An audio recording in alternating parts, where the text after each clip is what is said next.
Welcome back for another deep dive. Today we're looking into a story that, well, it goes back thousands of years. Palestine. Mm-hmm. I think isn't just about, maps and borders. Our sources really dig into a deep human story. Absolutely. It's packed with faith. What the research points to as betrayal, resistance, definitely resilience, too. Yet specific people, a Yeah. specific land. And our goal here really is to trace that history, Mhm. to understand how this ancient place ended up under occupation based on the information we've gathered. It's a story with so many layers, isn't it? You've got these sacred roots going way back, complex historical moments, and then the reality of today, which is often painful. Right. So our mission, as you said, is to pull out the key insights from all the source materials we've looked at, give you the clearest picture possible. Okay, so let's map out this journey a bit. We'll start way back before the modern occupation. Palestine is Canaan. The ancient heritage. Yeah, land of prophets, Yeah. Ibrahim, Dawood, Suleiman, Musa, Isa, and Prophet Muhammad, peace be upon them all. His night journey, the Isra and Miraj to Al-Aqsa. That's hugely significant in Islam, as our sources note. And for centuries, the sources show this was a place where Muslims, Christians, Jews largely lived together, often under Muslim rule, like from Caliph Umar's time in the 7th century through the Ottoman era.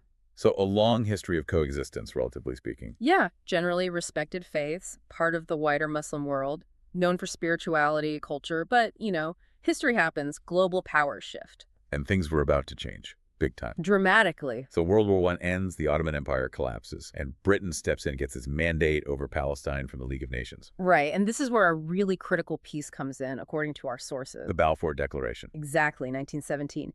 Even though many Muslims had fought with Britain in the war, the British government issues this statement, promising a national home for the Jewish people in Palestine. Which is, well, the sources raise the obvious question, right? Yeah. Palestinians were over 90% of the people there. Mm-hmm. And they weren't consulted. Not at all. That's a point hammered home in the research. So this declaration, it opens the door. It does, for increased Jewish immigration, backed by European powers. And naturally, it's led to tensions, protests from Palestinians. Which the British often suppressed. Yes, often quite forcefully, according to the accounts we reviewed. This whole period really, it laid the groundwork for everything that followed. The conflict's roots are firmly planted here. Okay, so that groundwork leads pretty quickly to a major turning point. The British mandate is ending. Yep, and the UN steps in, 1947. Under a lot of international pressure, they propose partitioning Palestine. The partition plan, how did that break down again? Well, the proposal was roughly 55% of the land for a Jewish state, 45% for a Palestinian Arab state, and Jerusalem under international control. And the Palestinian reaction. Overwhelming rejection, based on our sources. They saw it as deeply unfair, especially given, who actually lived there. But the Zionist movement accepted. They did. And in May 1948, declared the State of Israel. And what happened next wasn't just war, was it? No. The historical accounts, the reports we've studied, they describe something much more profound, what Palestinians call the Nakba, the catastrophe. A catastrophe. Many sources characterize it as ethnic cleansing. Over 500 Palestinian villages destroyed, wiped off the map. Just gone. Gone. And more than 700,000 Palestinians, forced from their homes, became refugees. In their own homeland or nearby countries. Exactly. And events like the Deir Yassin massacre, where civilians were killed, those became sort of horrifying symbols of the cost. A foundational trauma. Absolutely. It shakes Palestinian identity and resistance even today. Meanwhile, Israel gains international recognition. Palestinians are left largely stateless, a devastating outcome detailed across our research. Okay, let's move forward. 1967, another massive shift. Huge. Tensions were incredibly high, as the sources describe, and then in just 6 days, It's a 6-day war. Israel launches a surprise attack, captures the West Bank from Jordan, Gaza from Egypt, East Jerusalem, plus territory from Syria and Egypt too. So after 67, basically all of historic Palestine is under Israeli control. Effectively, yes. And crucially, Israel hasn't withdrawn from those territories captured in 67. And this is where the settlements come in. Right. Our research details the establishment of Israeli settlements in the West Bank, and international bodies, legal experts cited in our sources, they consistently identify these as illegal under international law. The Fourth Geneva Convention specifically. That's the one. Prohibits moving your own population into occupied territory. And East Jerusalem, which Palestinians see as their capital, there's been this slow process of annexation, land confiscation, tight residency rules for Palestinians. And Gaza. Gaza is described in the sources as facing a comprehensive blockade, repeated military operations. It's a situation that, sadly, continues. This level of control, it just permeates everyday life. Yeah, the sources really bring that home. Daily life under occupation, what does that actually look like? Well, in the West Bank, for example, reports describe things like regular night raids on homes by soldiers. Light raids. Yeah, and checkpoints. Over 140 of them, severely limiting where people can go. Segregated roads, too. Palestinians often can't use the same main roads as Israeli settlers. Segregated roads. That's what the reports detail. Plus, you have armed settlers living there while Palestinians are generally forbidden from having weapons. It creates a very tense environment.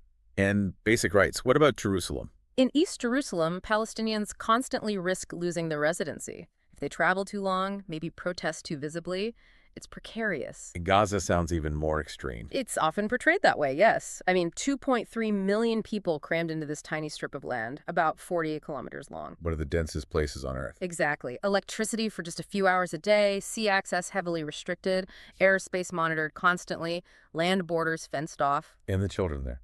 Our sources highlight that kids growing up in Gaza have lived through multiple major wars, like 4 and under 15 years. Yeah. It's hard to fathom.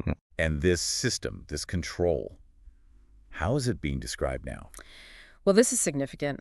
Major human rights organizations, Amnesty, Human Rights Watch, even prominent Israeli NGOs, they are now openly using the term apartheid. Apartheid. Yes, based on international legal definitions concerning systematic oppression and domination by one racial group over another, and they consistently refer to it as an ongoing occupation as well. So we've traced this arc. Ancient roots, sacred history, then the Mandate, the Nakba, the 67 occupation, leading to this daily reality today. But through it all, the sources also talk about resilience, don't they? The human spirit. Absolutely. It's remarkable. You read accounts of children still laughing, mothers planting olive trees, a symbol of rootedness, youth chanting Free Palestine from rooftops, even with drones buzzing overhead. It's persistent. That persistence, that resistance. Yeah. It's not just one thing. No, definitely not. The sources show it expressed in so many ways. Through art, poetry, prayer, just the sheer refusal to forget, to be erased. And why is this important for you listening now? Well, because, as we've discussed, major human rights bodies, including Israeli ones, are calling this apartheid, an occupation. Understanding the history we've just walked through, the details from our sources, it helps explain why they're using those terms. It illuminates that persistence, that human spirit enduring against incredible odds. So, okay, people are listening maybe miles away. What do the sources suggest they can do if they feel moved by this? The sources offer several clear pathways for engagement. First, simply speak out. Use your voice. Share what you learn. Don't stay silent. Exactly. Second, educate yourself and others. There's a lot of misinformation out there, so seeking reliable sources is key.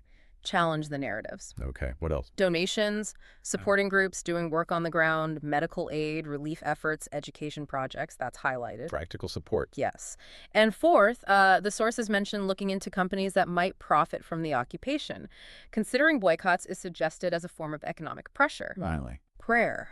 The sources remind us of the power of prayer for justice, for peace, for the oppressed, connecting directly beyond borders. So connecting it all back. There's a quote from the materials that really resonates. Palestine is not just a Muslim issue, it is a human issue. A human issue. To stand with Palestine is to stand with justice, with dignity, with life. Understanding this history, this deep dive, it's maybe a step towards that, towards recognizing our shared responsibility for justice, for dignity everywhere. A call to awaken hearts, really, echoed in the sources themselves.